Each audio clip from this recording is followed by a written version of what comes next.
Bueno, conversamos a esta hora con el exdiputado experto electoral Pepe Out, que se hizo el tiempo para hablar con nosotros. ¿Cómo está, Pepe? Muy buenas tardes. Hola Pepe, ¿qué tal? Hola Matías, Paola.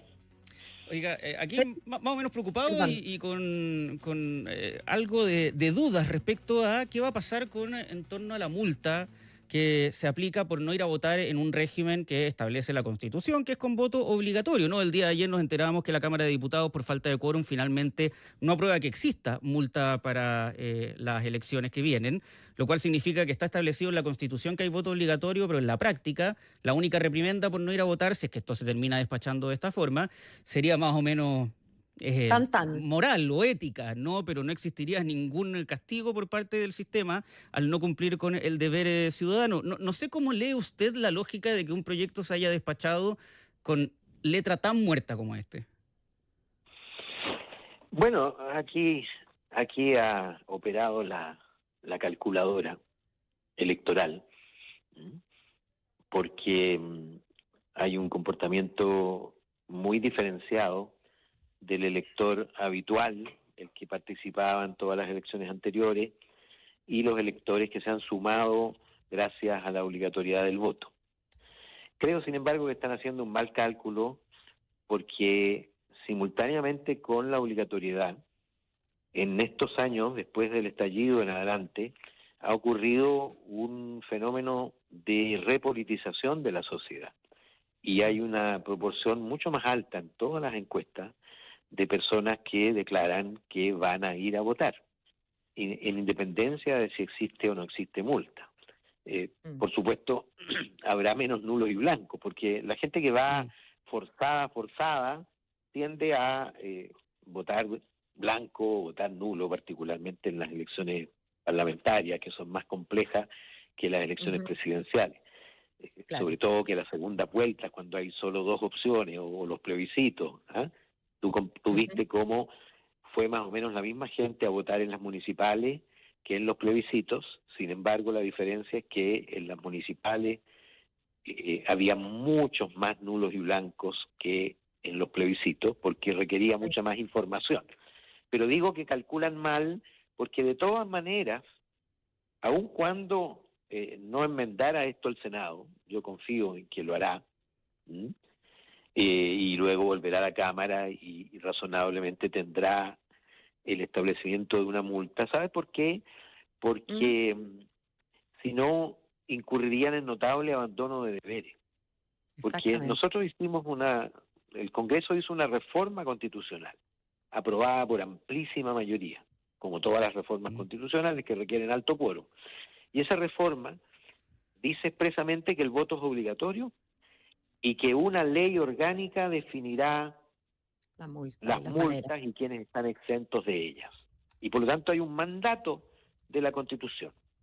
Y tanto el Ejecutivo como el Legislativo incurrirían en notable abandono de deberes, en realidad, si no aprobaran una ley que establece multas. Pepe, yo estoy de acuerdo contigo. ¿Sí, el proyecto, ¿te refieres al de Joana Pérez? Sí, hay un proyecto que está tramitándose y que entiendo que se aprobó en general, por lo tanto va a seguir circulando y va a ir al Senado. El Senado probablemente haya algún tipo de negociación. Creo que está consagrado ya que si hay multa, esta no va a comprometer al electorado migrante. Es decir, que el migrante va a mantener el derecho, pero no la obligación. Me parece a mí razonable. Y por lo demás eso está dentro del mandato constitucional, porque el mandato dice y definirá a quienes se excluirá de las multas. Claro, que yo me imagino que yo me imagino, Pepe, que lo que tenían en mente era sacar la multa a personas de la tercera, cuarta edad, mujer, no sé. No creo que haya estado pensado, pero sí, concuerdo contigo en que eliminar la multa para un grupo específico cumple con el mandato. Ahora, también estoy de acuerdo contigo en que esto se va a arreglar en el Senado, y si no, muy probablemente a través de un veto aditivo, porque si no, efectivamente el presidente de la República arriesga una acusación constitucional, ¿verdad?, por no dar cumplimiento a las leyes. Sin embargo, igual me parece que, aunque este tema no termine, digamos, con un mal final, es digno de estudio y de crítica, digamos, muy fuerte, que los diputados tengan la tupez, me parece, porque es tan descarado y es tan obvio lo que están haciendo. ¿A cuántas semanas? ¿A 7 semanas? ¿A 8 semanas de las elecciones? Que de verdad, a mí al menos, lo comentaba al principio, me indigna. ¿A ti no te sorprende el nivel a que se llega?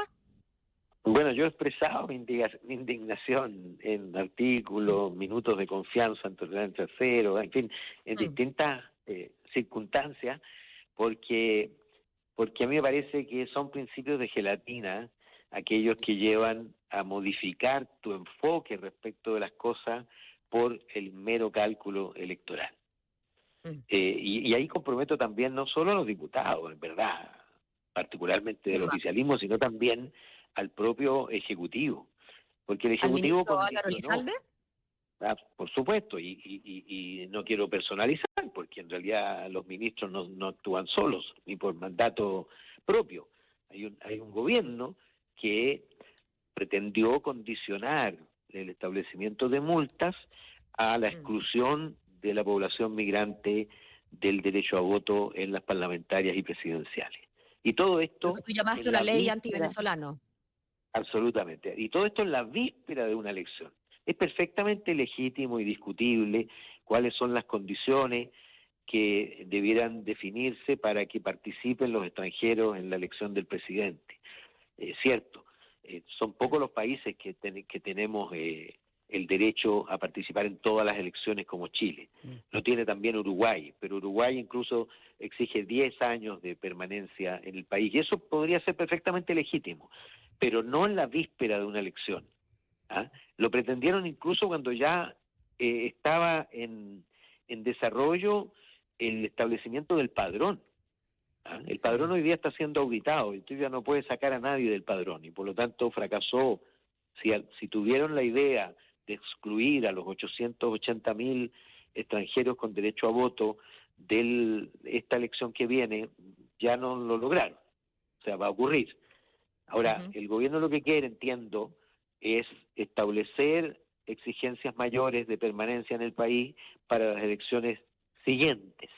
Y eso me parece razonable, porque nadie sabe cómo se van a comportar mañana, y por lo tanto tú puedes hacer modificaciones cuando estás lejos del proceso electoral. Y es razonable que tú eleves de 5 años a 10 años, pero no en la víspera de una elección, porque ahí es la pura expresión del interés electoral. Ahora, a mí, como una persona que milité en la centroizquierda durante mucho tiempo, y no he modificado mi pensamiento, a mí me parece, me avergüenza la posición de algunos que toman incluso el discurso nacionalista chaviliario de la ultraderecha para justificar su interés electoral. Cuando escucho que en vez de empanadas y vino tinto van a mandar las arepas, a mí me parece eso de un oportunismo ilimitado. Pepe, oiga, ahora, la lógica de que es evidente que acá el cálculo de algunos de la centroizquierda y de la izquierda es que menos extranjeros votando o incluso menos población votando en general, mejor le debería ir a la candidata presidencial oficialista. Ahora, analizando efectivamente el voto, si eso efectivamente fuera así y este voto en la práctica terminara siendo, transgrediendo la Constitución y todo, voluntario, ¿aumentan las posibilidades de una candidata como Janet Jara? Yo creo que no. Yo creo que, por supuesto, el resultado puede ser mejor, pero creo que la continuidad del gobierno en el poder tiene una probabilidad infinitesimal, muy baja, porque las elecciones, primero porque hace 4 elecciones consecutivas que gana la oposición, segundo porque el gobierno tiene el doble de rechazo que de aprobación, tercero porque la candidata además representa el ala polarizada de la coalición, digamos, a la izquierda de la coalición. Y todos los dados están, creo yo, echados para que haya un cambio. Y además, creo que si no se establecieran multas, de todas maneras participaría buena parte de aquellos que se incorporaron a votar en los plebiscitos y en la última elección municipal. Mira, nosotros tuvimos por mucho tiempo, desde el 89 hasta el 2017, hasta la primera vuelta del 2021 en realidad, 7 millones de personas votando en las elecciones presidenciales. 7.100.000 en la elección de Lagos Lavín, que fue la más alta, y luego hubo un sobresalto importante en la segunda vuelta. Boris Kast votaron 8,2 millones de personas válidamente. Y luego en las 4 elecciones obligatorias han votado 13 millones de personas. Como te decía, 12,7 millones válidos en el plebiscito de salida, el primer plebiscito de salida, 12,3 millones en el segundo plebiscito del proceso constituyente, 11,7 millones de votos válidos en la elección municipal, en Cores bastante menos, pero de todas maneras muchos más de los que votaban en la década pasada. Y yo creo que, aunque no hubiera multa, piensa tú que se discutió mucho que la multa era ínfima, ¿te acuerdas? Sí, pues. Sí, claro, irrisoria. Bueno, con una multa que muchos calificaron de irrisoria, fueron a votar de todas maneras 13 millones de personas. Sí, claro. Y lo que yo digo entonces es que mucha gente que creía que votar era difícil, que en fin, que ya estaba completamente desinteresada, creo que lo que ocurrió después del estallido social es que muchas personas se entusiasmaron y pensaron que podían venir cambios vertiginosos y se entusiasmaron, y otros, la mayoría silenciosa, vio que cosas que estaban garantizadas, que daba por garantizadas, no estaban garantizadas, como el uso de la violencia, la destrucción de las instituciones, en fin, y por lo tanto se empezó a movilizar, y hoy día las encuestas hablan de un interés por las elecciones muchísimo más alto que las mismas encuestas hace 5 o 6 años atrás. Pepe Out, exdiputado y experto electoral, bueno, vamos a seguir atentos cómo sigue esta discusión y que eventualmente el Senado haga lo que tiene que hacer.